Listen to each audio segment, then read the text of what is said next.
हमारे यहाँ एक टर्म यूज़ होती है ख्याली पुलाव। मेरे ये कह के मुंह में पानी आ रहा है, ख्याली पुलाव।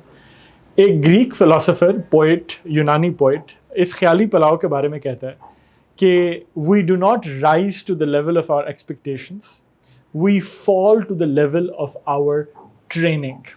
बड़ी इंपॉर्टेंट सेइंग है ख्याली पुलाव के कॉन्टेक्स्ट में। इसका क्या मतलब है? मतलब यह है कि हम सब की एक्सपेक्टेशंस होती हैं, बड़ी बड़ी उम्मीदें होती हैं, ख्यालात होते हैं, हवा में गुब्बारे में उड़ रही होती हैं हमारी एक्सपेक्टेशंस तो होती हैं। क्रिकेट खेलनी है आपने, कल आपका क्रिकेट मैच है, आप यही तसव्वुर कर रहे हैं कि जवेद मियाँदाद की तरह आपकी एक्सपेक्टेशंस हैं कि जाके छक्के लगाऊंगा, या एग्ज़ाम होना है तो आप एक्सपेक्टेशन ये रख के बैठ जाएं कि यार मैंने तो एग्ज़ाम, मुझे पता है मैं तो एग्ज़ाम में कमाल करूँगा।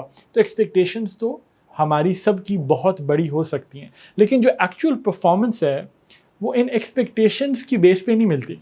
वो ये क्या कह रहा है, वो मिलती है on the basis of training.